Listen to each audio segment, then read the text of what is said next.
président national du MPCR, vice-président du groupe parlementaire UDPS et alliés, membre de forces politiques, sociales pour l'unité d'action.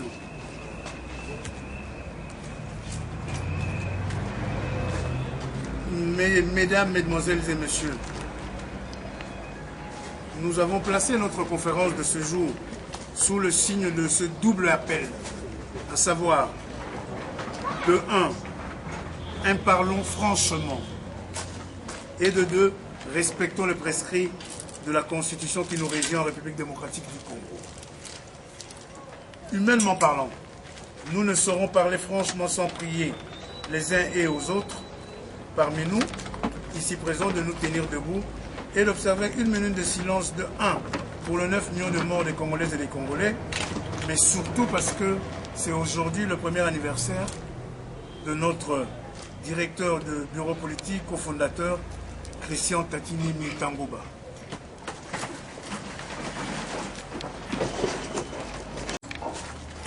Je vous remercie.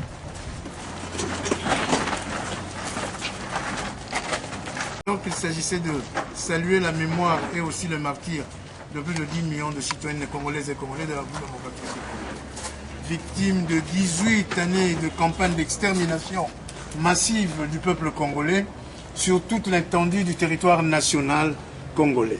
Cela dure depuis 18 ans. S'il faut parler franchement pour préciser qu'en plus de ces 10 ou 12 millions de morts, je voudrais associer plus de 75 millions de Congolaises et des Congolais qui, matin, midi et soir, endurent les pires souffrances physiques, morales et psychologiques. 75 millions de survivants de ce génocide congolais, un génocide caché, ignoré et oublié, alors que cette extermination massive des populations congolaises est perpétrée au quotidien et cela dure depuis 18 ans. C'est dans ces contextes qu'il nous faut placer l'absence de protection des biens et des personnes qui a conduit au massacre de quelques centaines de populations dans la ville de Béni et ailleurs sur le territoire rural de Béni dans la province du Nord Kivu. Pour toutes ces pertes en vie congolaises, je pourrais tout simplement vous dire qu'un silence, rien qu'un silence, leur offrira le moment de savoir que le peuple congolais ne les oublie pas. Merci. Permettez que je débute mon propos en rappelant que je voudrais que chacun de nous ici, présents, parlions franchement tout en ayant sans cesse présent à l'esprit la présence parmi nous des anges des services spécialités en mission de service. Nous leur souhaitons la bienvenue. Nous les invitons, ces agents secrets, à comprendre que l'avenir n'appartient à personne et qu'ils ont le plus grand intérêt de se joindre à nous pour apporter leur contribution au sauvetage de la vie de ces 75 ou 77 millions de survivants au génocide congolais. Je suis un chrétien catholique. Ma religion m'apprend de faire de l'amour de mon Dieu et de l'amour de mon prochain ma principale raison de vivre. Sans oublier un peu d'affermissement chez les Bisimbi et les Bankoulou ont toujours été les motifs du traditionnel Bantou.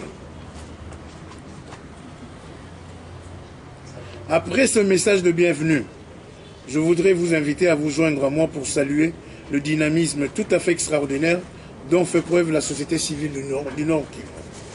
Avec votre permission, je voudrais faire une mention spéciale à son président Thomas Daké Mouiti et aussi à l'ensemble de son staff et autres membres des organisations de la société civile du Nord Kivu. À tous et à chacun, toute notre sympathie. Parlons franchement en abordant la problématique de la poursuite de ces génocides congolais à Béni, comme l'a fait ce vendredi 30 octobre 2014. Le chef de l'État congolais était à Béni. En effet, nous aimerions savoir pourquoi les agents des services spécialisés rendent de si mauvais services au chef de l'État en l'amenant à faire des déclarations du genre qu'il a faites ce 31 octobre à Béni, où il a déclaré, je cite, « C'est que vous devez savoir, nous avons demandé à la MONUSCO de se déployer là où il y a des problèmes. Et nous allons pousser la MONUSCO de renforcer sa présence à Béni. N'est-ce pas par la faute des agents de services spécialisés que celui que la Constitution en vigueur consacre comme étant le commandant en chef de l'armée nationale congolaise, a préféré taire l'existence et l'efficacité des forces armées nationales congolaises pour attribuer à la MONUSCO le monopole des actions portant sur la sécurité des biens et des personnes de notre pays. Notre questionnement est à mettre en rapport avec cette déclaration faite par le président de la société civile de la province du Nord Kivu, notre vaillant compatriote Thomas Dakamwiti, qui le même jour contredit le chef de l'État en témoignant que la MONUSCO a failli dans sa mission de protection des civils à Béni. Elle ne doit pas entendre l'armée congolaise pour mener des actions contre les forces négatives. L'appréciation faite par le président de la société civile du Nord Kivu est confirmée par le bilan largement négatif, concluant les 14 années de l'action de la MONUSCO poursuivant celle de la MONUC.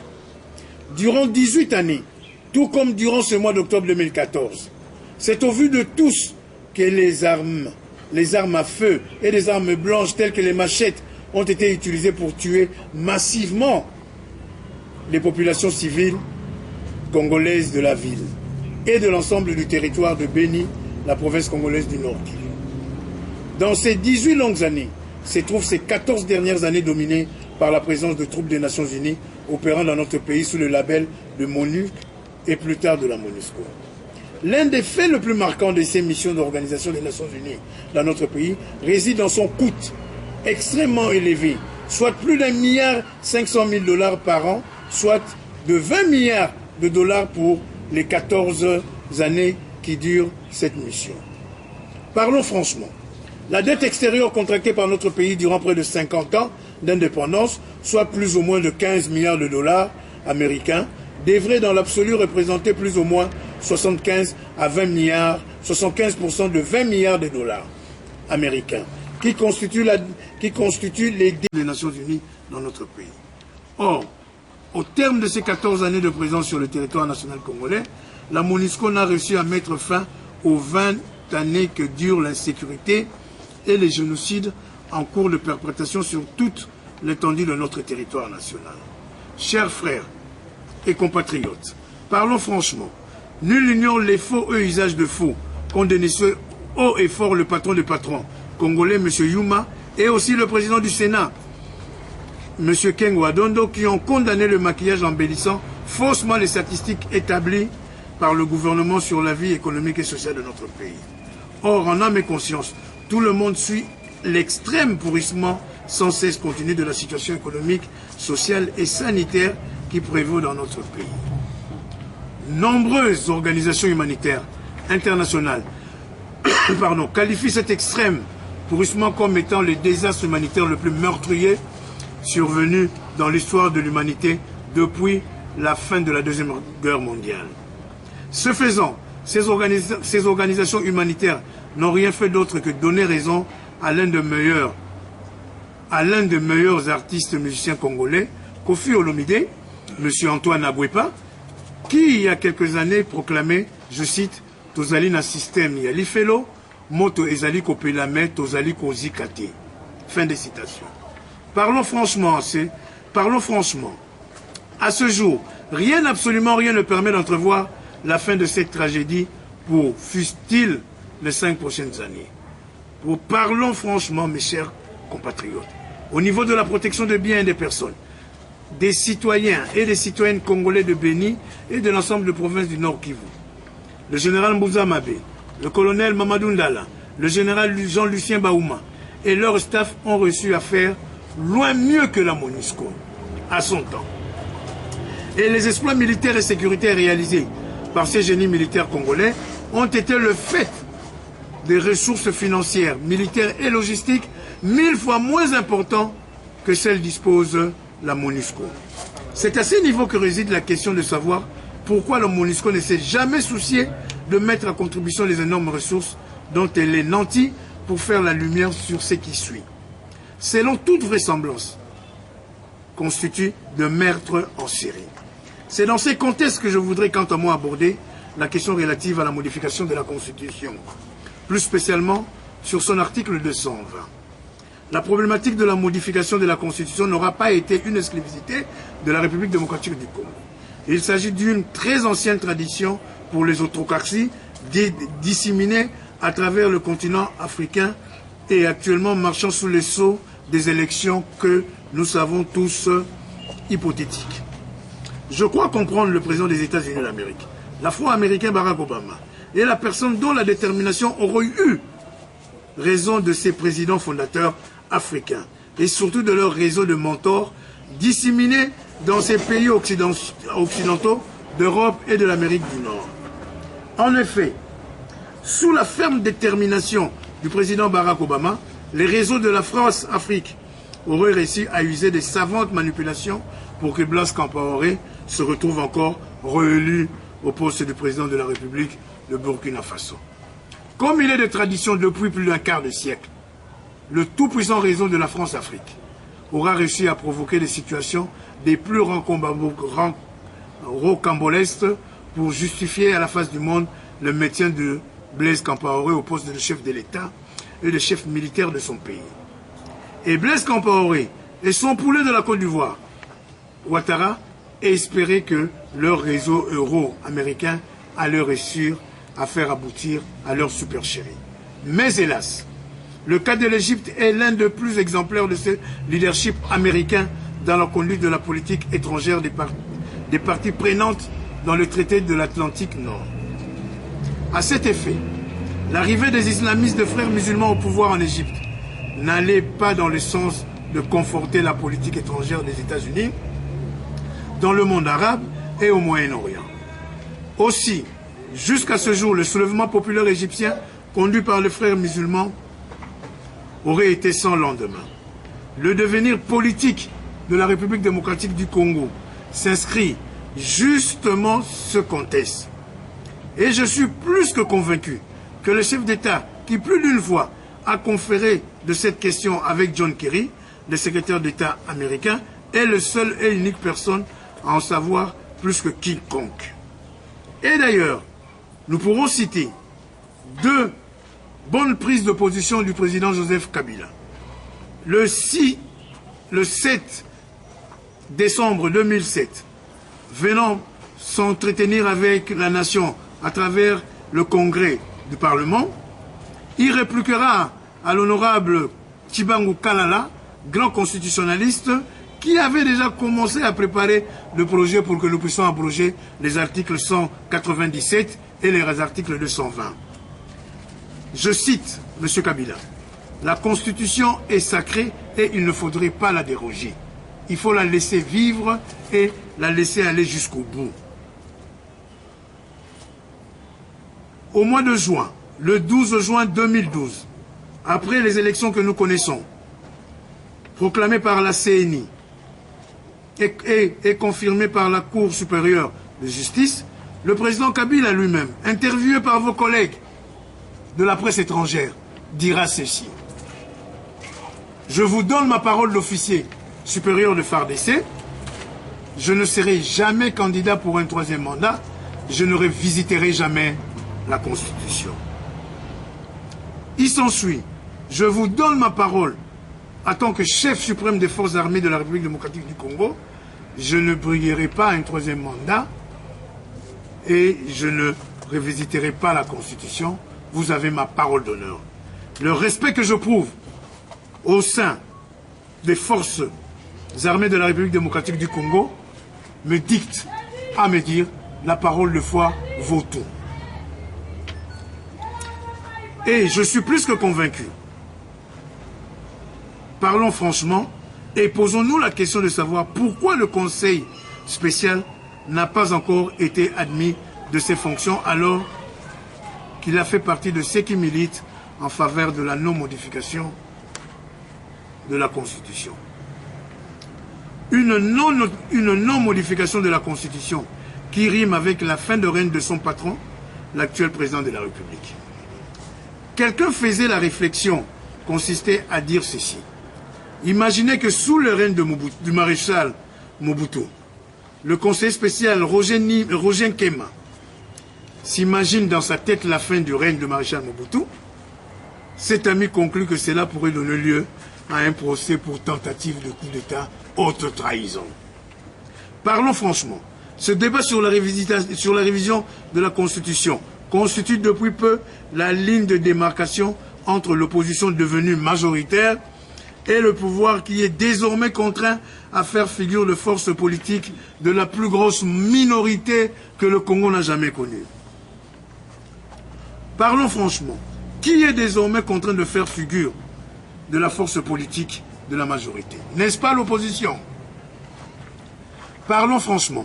Nous conviendrons que nombreux sont ces partis politiques de l'ancienne majorité qui secrètement ont d'ores et déjà engagé la démarche qui très bientôt fera d'eux de grands ténors de l'opposition congolaise au pouvoir en place. C'est ici que je reviendrai encore sur les dénonciations faites par notre frère Thomas Dakem-Mwiti, le président de la société civile du Nord Kivu, 2098 du Conseil de sécurité des Nations Unies. Thomas Dakem-Mwiti se limite à aborder la seule question ayant trait à l'autorisation de la brigade d'intervention de la MONUSCO. Ah, je cite la résolution. Mener seul ou avec les FARDC des offensives ciblées et robustes contre les forces négatives de l'Est et de la RDC. Et que dire quand les mêmes sociétés civiles, ainsi que d'autres compatriotes, à l'instant même de l'ancien ministre des Affaires étrangères, le député honoraire Moussa Namwisi, qui dit que la complicité vient de Kinshasa et il est plus que temps qu'on puisse démasquer les traites. D'ailleurs, il ne s'est pas fait entendre. Au procès de Mamadou Ndala, nous nous retrouvons avec certains collaborateurs, certains compatriotes qui ont eu à monnayer leur prime à la mort contre le commandant Mamadou Ndala et le général Jean-Lucien Baouna. Et rappeler en substance, résoudre le problème posé par la protection des biens et des personnes en République démocratique du Congo. Je ne peux cesser de m'arrêter à cet instant sans pour autant dire, certes, la MONUSCO est responsable de beaucoup de choses, vu leur état matériel des forces, les drones, les hélicoptères, les chars, les blindés, mais les FARDC doivent aussi savoir que ça leur incombe à eux de sécuriser la nation congolaise. Et comme nous le souhaitons, sous peu le départ de la MONUSCO, où est-ce que nous nous retrouverons? Parce que nous n'avons jamais, à ce jour, mis en doute les FARDC parce que nous savons que ce sont des vaillants soldats et qu'il leur faudrait simplement qu'on puisse leur donner les moyens, le matériel, le finance, ainsi que la logistique, et ils iront loin. Parce que notons en passage que c'est le même gouvernement qui ne savait pas où était le FDLR. Mais au moment que les chefs militaires du FDLR ont décidé de déposer les armes, le gouvernement congolais a su les localiser là où ils étaient et ils s'apprêtent même à les envoyer à la province orientale où ils risquent de rencontrer à leur passage le Mbororo qui empoisonne encore la vie de nos compatriotes.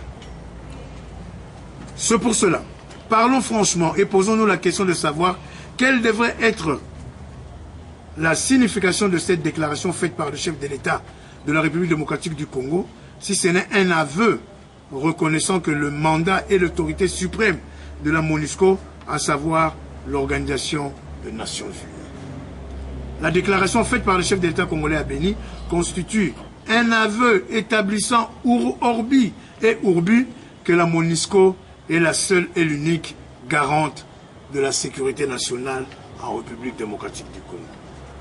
L'unique garantie de l'intégrité du territoire national congolais. L'unique garantie de la protection des biens et surtout de 75 millions de personnes en République démocratique du Congo. Pour ceux qui ne le savent pas, tout ceci fait partie des prérogatives attachées à ce que l'on a l'habitude d'appeler l'impérium. Et dire ceci, c'est aussi cela, parlons franchement. En nous référant déjà la déclaration faite par celui que la Constitution désigne comme le chef de l'État de la République démocratique du Congo, nous constatons ceci. À Beni, le chef de l'État a fait un aveu et reconnaît que ses attributions constitutionnelles de l'impérium sont exercées par l'Organisation nationale des Nations Unies qui agit dans notre pays sous le label de la MONUSCO. De ce qui précède, et avant de poursuivre notre débat et apporter plus de lumière sur la question, je voudrais dire que seule la mise en œuvre sans délai du processus consacré pour prévenir et éviter la réédition dans notre pays des événements survenus il y a peu au Burkina Faso. Je ne saurais terminer mon propos sans joindre ma voix à celle des millions de patriotes congolais, morts et vivants, qui ont soutenu nos deux super champions, les finalistes Vita Club Banaveya et le demi-finaliste, le tout-puissant Mazembe Anglebert, les Corbeaux. Cependant, nous ne pourrions passer sous silence le propos désobligeant tenu par le gouverneur de la ville de Kinshasa, recevant les joueurs de Vita Club, le staff technique et la coordination de Banaveya, propos qui ne sont pas de nature à corroborer l'esprit de générosité, de solidarité et d'entraide dont a fait preuve le président du tout-puissant Mazembe, Moïse Katumbi Chapwe, qui n'a jamais cessé de faire œuvre de mécène dans le monde du football congolais. Et ne l'oublions pas, l'ASV Club était parti jouer à Kachfershed en Afrique du Sud. C'est l'avion du tout-puissant Mazembe qui les a ramenés au Congo. Et en plus, il y a une semaine, quand l'ASV Club devait voyager pour aller en Algérie, l'avion du tout-puissant Mazembe était stationné à Lubumbashi sous la direction du directeur général de tout-puissant Mazembe, Frédéric Kitenge, pour qu'il puisse venir prendre le joueur et le supporter de Vita. Pareil propos ne contribue pas à ce que nous puissions avoir de la synthèse de l'ambiance et de la fraternité au sein de nos cellules sportives. Le temps presse, j'ai dit et je vous remercie. Je vous laisserai aller vaguer à vos occupations.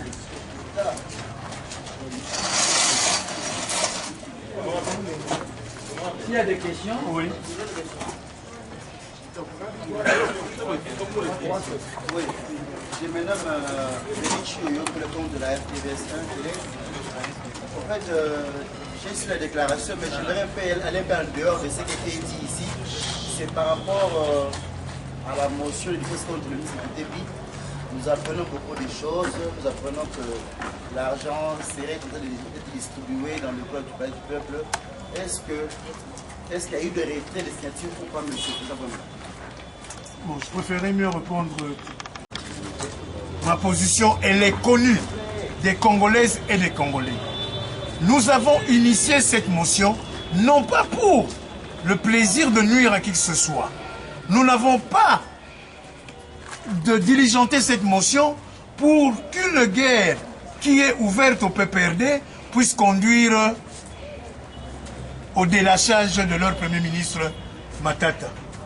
Nous l'avons introduit tout simplement. Quand le ministre délégué aux finances est venu présenter le budget, nous avons remarqué au résultat de la reddition de comptes qu'il y a eu 500 millions, 520 millions, 500 000 dollars américains octroyés à la rubrique porte-parole de l'opposition. Nous tous, au Congo, nous savons que jusqu'à ce jour, il n'y a pas encore le porte-parole de l'opposition, tout simplement parce que les deux personnalités qui doivent convoquer l'opposition parlementaire sont de mauvaise volonté. Ils savent très bien que le porte-parole sera le répondant du chef de l'État, leur président de leur majorité présidentielle, et ils le font exprès pour que nous ne puissions pas avoir ce droit d'être interviewés par la RTNC ainsi que par les médias d'État. C'est pour cela, jusqu'à ce jour, M. Minakou et M. Kengo Adondo font sciemment de ne pas convoquer la plénière du Parlement de la majorité, enfin de l'opposition, afin que nous puissions, adopter le règlement d'ordre intérieur et peut-être désigner ou élire le porte-parole. Curieusement, le règlement d'ordre intérieur de l'Assemblée nationale dit ceci. Dès lors qu'un ministre ou n'importe quel fonctionnaire de l'État congolais a une motion de défiance, il cesse son travail jusqu'à ce qu'il passe devant l'Assemblée nationale. 48 heures après, le président de l'Assemblée nationale nous lit une correspondance que lui a envoyée le Premier ministre pour dire tout simplement que le ministre de Finances, délégué aux Finances, est parti à une mission de longue date. Depuis lors, plus rien du tout.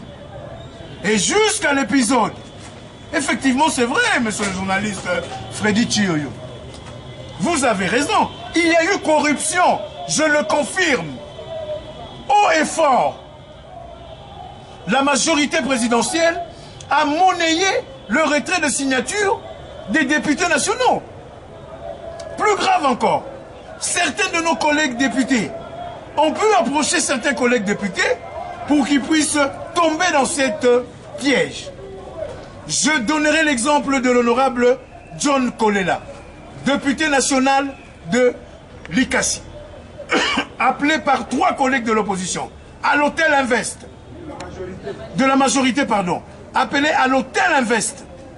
Il s'y rend et il se retrouve en face de 3 collègues de la majorité qui lui proposent 75 000 $, 75 000 $ pour qu'il puisse disparaître avec les signatures et qu'il puisse aller n'importe où il veut. L'essentiel est que les signatures que nous avons déjà eues puissent disparaître.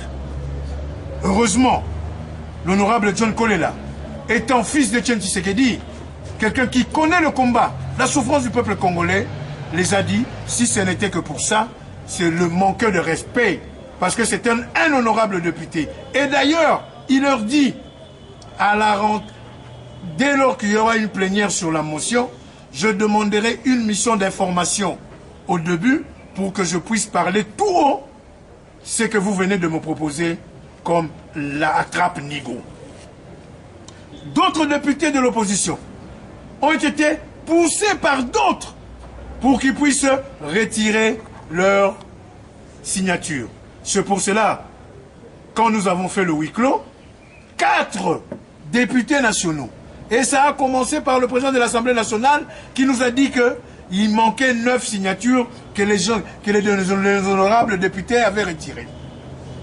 Vu la vigilance de l'honorable Basile Olongo, du 7 RCDN, verra un collègue, Arsène Mouaka, qui demandera la parole pour dire qu'il n'a jamais retiré sa signature et qu'on ne peut pas compter son nom parmi les 9. Et le président de l'Assemblée nationale était obligé de suspendre 10 minutes le huis clos pour appeler les présidents de groupes parlementaires et leur dire, comme ils sont à 50, nous allons rentrer pour reconfigurer le jour où la motion doit être traitée à l'Assemblée nationale. Alors tout cela, et depuis lors, 20 jours ou 25 jours, la motion n'est pas encore passée. Et je dois vous dire la vérité, ça commence à devenir honteux d'appartenir à cette chambre. Si ce n'est que ça, que nous-mêmes nous ne parvenons pas à régler, à respecter le règlement d'ordre intérieur que nous-mêmes nous nous sommes assignés, je me pose des questions. La dernière en date, pour aller enterrer notre collègue à qui je rends hommage, Chikwes, nous l'acceptons, nous nous inclinons. Malgré que la manière où le bureau a organisé le deuil pour que les collègues puissent aller accompagner leurs collègues à sa dernière demeure, n'a été pris au volet que par les députés de la majorité. Or, à l'époque du président Vital Kamerhe, à l'époque du président Évariste Bouchab, y compris nous, députés de l'opposition, faisons partie pour aller enterrer le nôtre. C'est pour cela, en ce qui concerne ce que les gens ont dit, le président du groupe parlementaire, Sami Badibanga, aurait encaissé 100 000 $, nous pouvons tout simplement dire que cela relève de la fabulation de la majorité et même d'un fantasme hard pour discréditer le président de l'Assemblée nationale et puis le président du groupe parlementaire UDPS et alliés. Quoique, ce sont eux-mêmes qui disent aussi que c'est une partie du PPRD qui aurait remis cette somme d'argent pour faire tomber Matata. Mais, en clair, c'est quoi? La vérité, c'est quoi?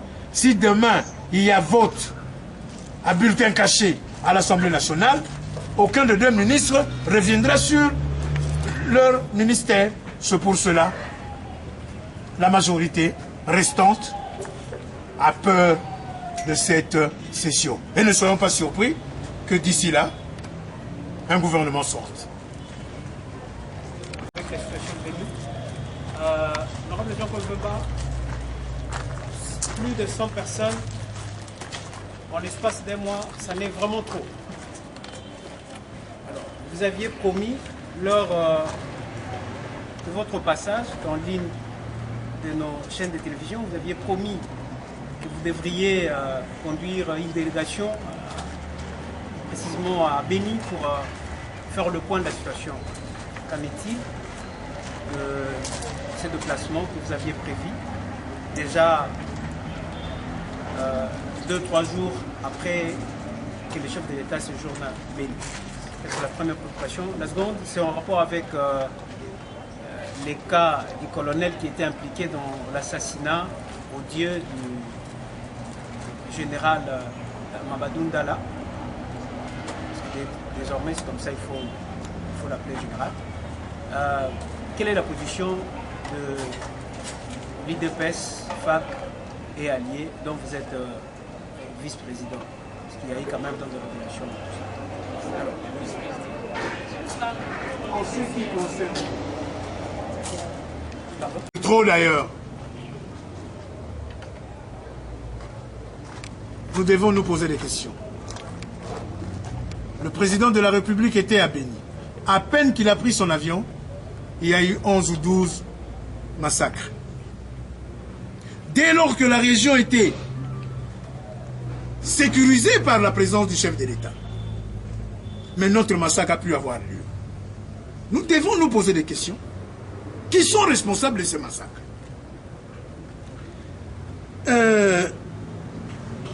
Nous disons tout simplement, nous avons appris, il y a même un colonel, il y a un major de Demiap qui ont fui, qu'on ne retrouve plus, qui sont mêlés dans cette affaire du colonel Mamadou Ndala, tout simplement parce que ce sont les mêmes. Et plus grave, on cite les ADF Nalo, qui se retrouveraient avec les tenues militaires des FARDC. Où est-ce qu'ils les prennent? On se pose la question. Ils se retrouveraient encore chez les ADF Nalou, nos compatriotes congolais. Nous ne savons pas si les Congolais acceptent d'aller massacrer leur village.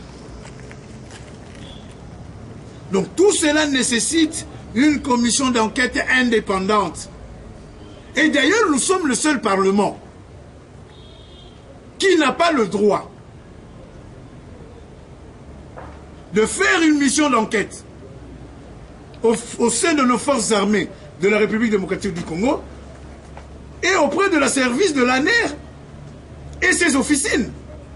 Mais ailleurs, nous voyons le ministre de la Défense, les généraux, les grands directeurs de la CIA aller répondre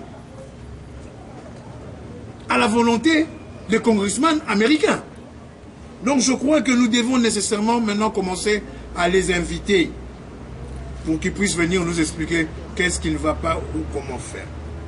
En ce qui concerne notre voyage à Goma, notre voyage était fixé pour le mardi. Le dimanche, le samedi soir, on nous apprend que le président de la République sera le dimanche à Béni.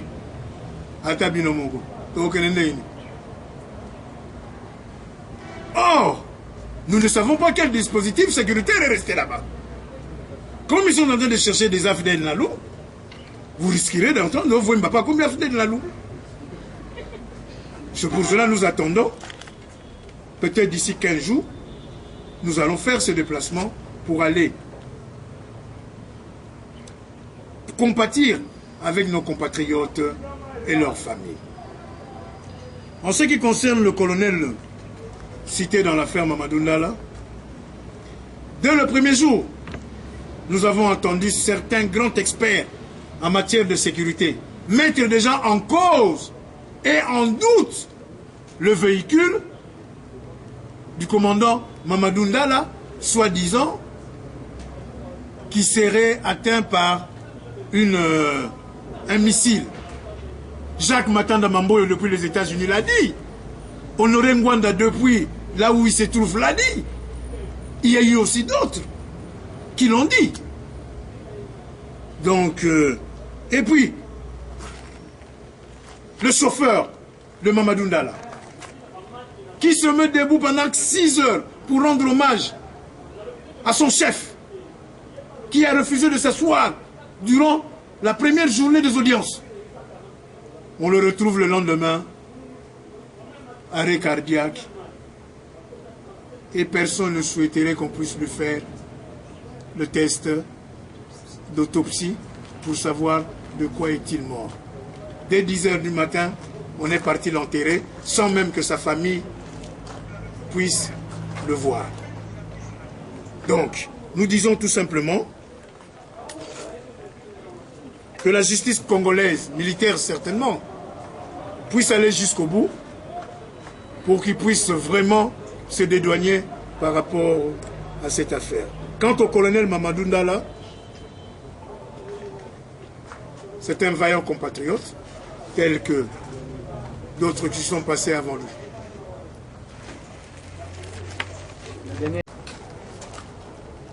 Le gouverneur de la ville-province de Kinshasa, à l'hôtel intercontinental, recevant la délégation de Veu Club et certains supporters de Veu Club, suite à un mouvement de foule, nous sommes en politique, nous savons comment on lance ce genre de choses. Subitement, il dit, non, pour Moïse Katumbi, nous devons le pardonner, lui et les sympathisants de Mazembe, pour avoir dû soutenir le football club Sétif. Mais ça, c'est grave. Ça, c'est très grave dans un milieu de football, là où ils se côtoient nuit et jour. Et nous ne voulons pas que demain, que Mazembe puisse venir jouer à Kinshasa, ou Veu Club aller jouer à Lubumbashi, qu'il puisse y avoir de morts. C'est pour cela qu'il faut dénoncer ce genre de propos. Nous, entre frères, nous ne pouvons que se rencontrer, parler. Jusqu'à ce jour, les Ougandais, le Rwandais, les Burundais nous ont tués. Nous ne les avons jamais pardonnés.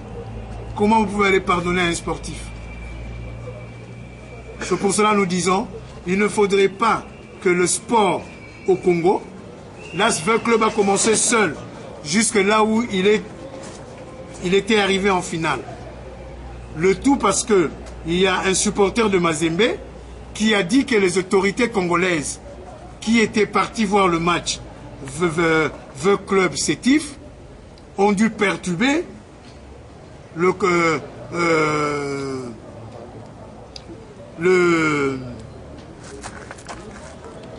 comment ça s'appelle, la concentration de joueurs de Veu Club. Moi, mon père était président du Mikado Football Club dans des années 69, 68, 70. Et je terminerai par cette phrase. Franco Luambo Makiadi, de Miyamor, 15 jours avant sa mort, interviewé par le célèbre animateur Benoît Lukuku, lui poserait la question si, en tant que musicien, il faisait recours au fétiche. Luambo Makiadi lui répondra, dans la musique, il n'y a pas de fétiche. Il n'y a que les belles femmes qui amènent le monde et le succès d'un orchestre. Mais par contre, au football, il y a les fétiches. Je l'ai vécu en tant que président de Veu Club. Et moi, je rajoute, en tant que fils d'un président de Mikado, quand les féticheurs venaient de Kassangoulou, ils dormaient dans notre résidence.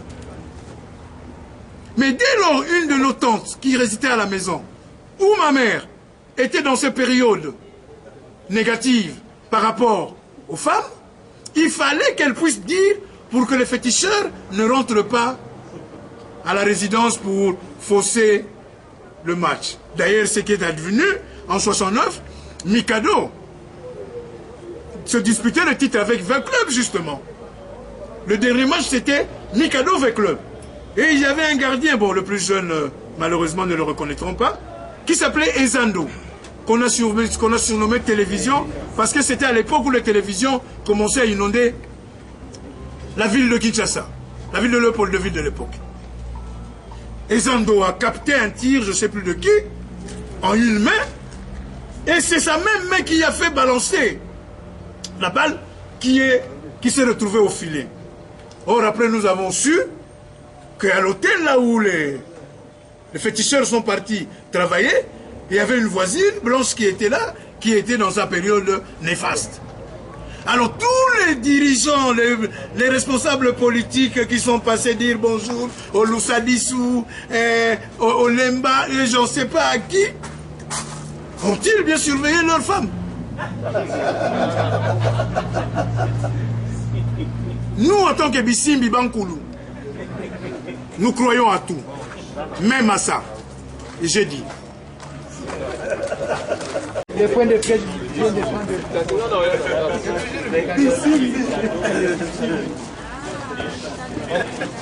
Ah, Lingala.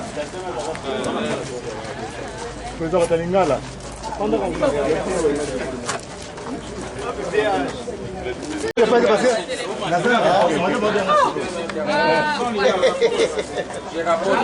Ça c'est hors vidéo.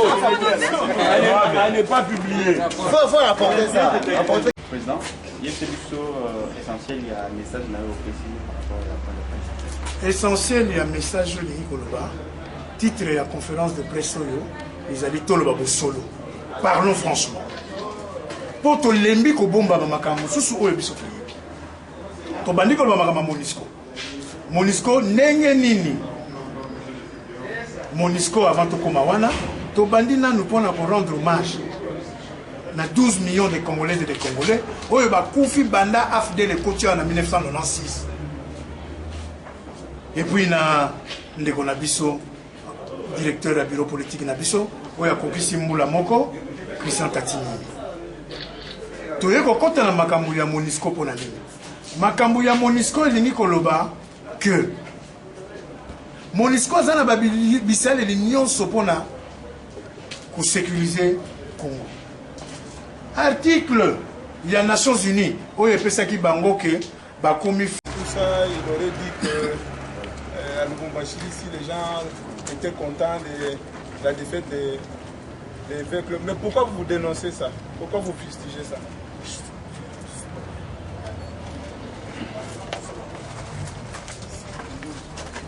Tout d'abord, nous ne pouvons pas accepter